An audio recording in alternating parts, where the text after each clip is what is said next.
Maintenant, donc, on va en venir à la bombe nucléaire. En effet, parce que là, on attend un peu Voilà. Einstein. Voilà. Alors, donc, ça, c'est...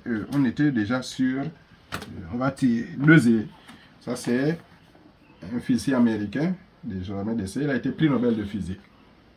Richard Feynman. Ok. Voilà. Surely you're joking, Mr. Feynman. Donc, dans ce livre, traduit en français, j'ai la version française aussi. Vous voulez rire, Monsieur Feynman? J'ai coutume de faire cela. J'achète la version en anglais, la version en français, c'est celle-là. Vous voulez rire, Monsieur Feynman? Surely, Voilà.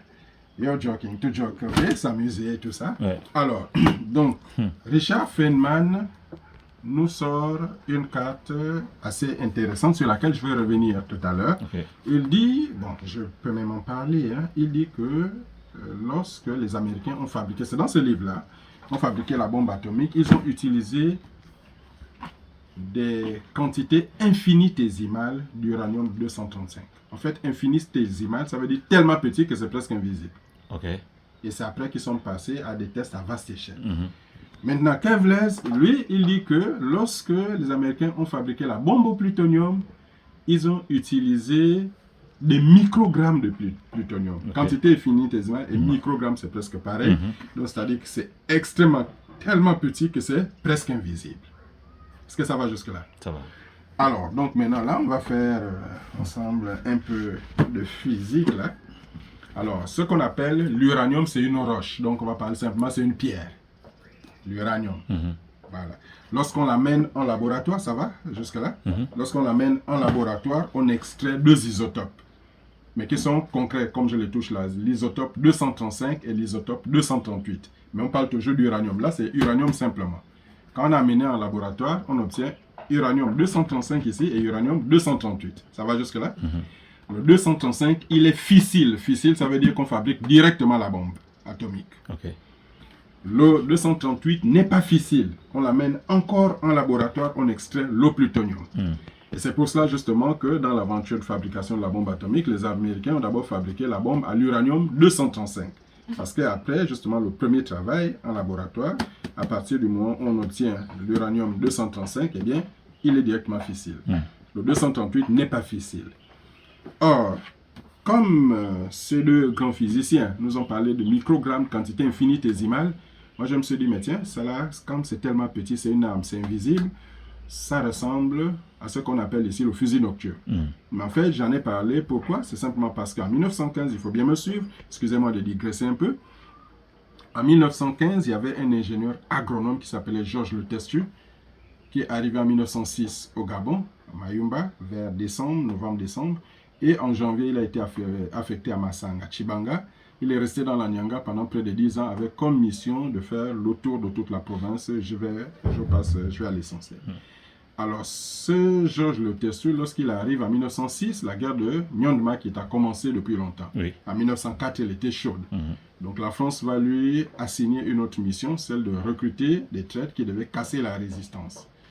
Et de faire aussi le tour de la province pour faire le point des connaissances de cette zone-là. Mais pourquoi? C'est simplement, on ne le dit pas toujours, c'est parce que en 1894, pour la première fois en Afrique, une armée moderne européenne a été battue à Morindi, donc à Moabi, partie de Moabi, Morindi, par justement les troupes du seigneur Ibobo, qui vont mettre en déroute l'armée française. Et donc la France, ça c'est intéressant. C'est en 1894, donc c'est historiquement acté. Et donc, Répétez encore cette histoire-là. 1880. Je vais reprendre. Donc, disons qu'en 1862, la marine française et donc les militaires français sont sur la côte avec l'intention de pénétrer. Donc, ils commencent donc à bousculer Mayumba. Les chefs là résistent pendant longtemps. Mais en 1894, la France en avait assez de résistance. Ils ont décidé d'en finir. Et lorsqu'ils mettent en difficulté les résistants, ils les pourchassent. Et eux, ils courent, ils évoluent à l'intérieur des terres. Les Français sont à leur poursuite. Et quand ils arrivent à Morindi, bien sûr, leurs parents informent. Et là, il y avait une armée en permanence parce que, justement, la tradition, justement, du sud-ouest du Gabon, Nyangangouni à l'époque, c'était qu'aux abords, il y avait des armées, une armée permanente. Il y avait des hommes en permanence pour interdire l'accès aux étrangers.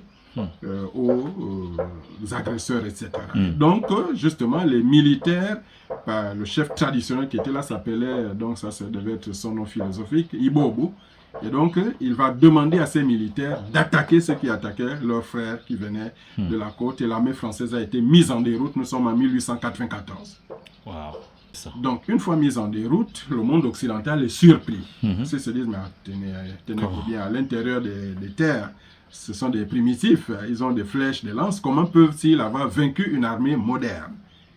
Donc, la France va envoyer un scientifique, Georges Lotestieux, qui était ingénieur agronome, avait pour mission de faire le tour de toute la Nyanga de l'époque et de s'informer, de prendre des informations sur l'ensemble de leurs connaissances.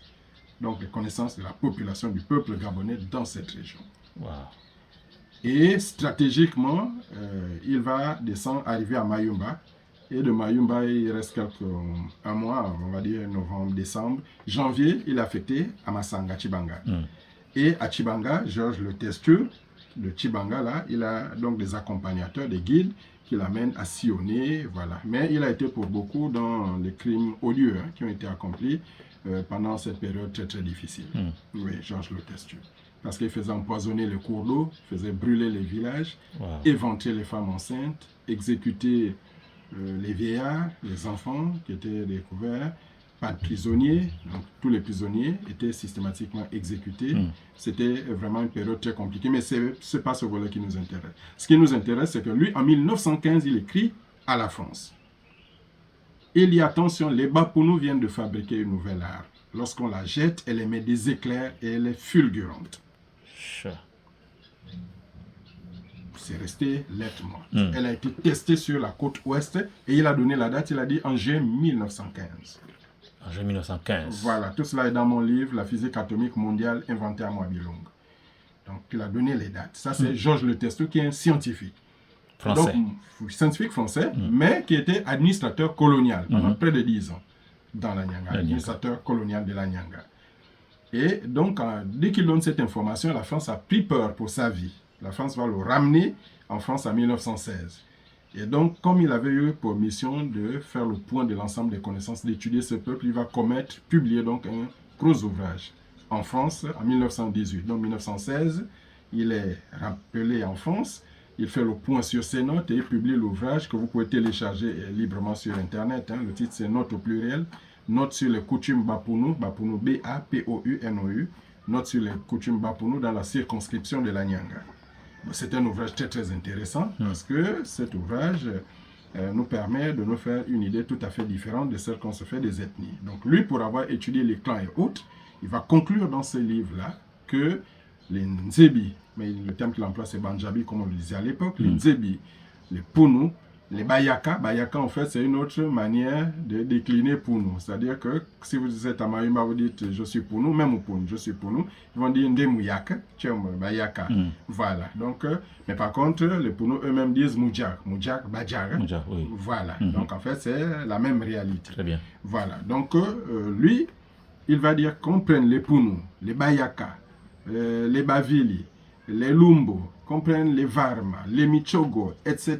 Il va estimer que tout cela font partie d'un seul et même peuple. Et la raison qu'il va donner, c'était qu'ils avaient soit des clans identiques, soit ils connaissaient des équivalences attestées traditionnellement. Donc ce livre-là, c'est un livre important. On comprend mieux pourquoi est-ce que la France n'a pas laissé prospérer cet ouvrage qui est très très peu connu. En effet. Voilà. Donc ça c'est une chose. Et moi, en revenant à ce que Lotestieux a dit, une âme extrêmement fulgurante, elle est presque invisible. Alors l'idée qui m'est venue à l'esprit, c'était que c'était peut-être le fusil nocturne, comme on l'appelle. Bon, là, je suis venu en Pounou. Comment appelle-t-on le fusil nocturne en Pounou? On l'appelle en fait de deux manières. Kumbul. En fait, il y a deux genres. On l'appelle Kumbul. Mais j'ai demandé sur le terrain, il y a combien de genres de Kumbul? On m'a dit il y en a deux. Il y a deux types. Il y a Kumbul, simplement, et Kumbul d'Itengu. Or, d'Itengu, c'est le fantôme, traditionnellement. Maintenant, je suis resté homme de science, philosophe, puisque pour les philosophes et les hommes de science, les fantômes n'existent pas. Alors, je me suis posé une question simple. Est-ce qu'il n'y a pas une manière objective et concrète d'emploi du mot d'Itengu? Et là, je me suis souvenu que lorsque j'étais plus jeune, les anciennes photos, là, on vous prenait photo, cliché, le négatif, en Ipono, on l'appelle Ditengo. En effet. Voilà, et c'est Le cliché, oui, le c'est cliché. ça. Voilà. On va le développer en laboratoire. Oui. Donc de là, j'ai estimé que Kumbule Ditengo, là, c'est pas le fantôme, c'est un type d'arme qui est passé par une opération une opération de traitement supplémentaire par rapport à l'autre arme. Puisque la première, on a dit, dès lors qu'on fait le premier travail en laboratoire, uranium 235, on fabrique la bombe. Oui. Alors que le 238, on extrait d'abord le plutonium. Voilà. Et donc le plutonium va devenir notre Ditengo.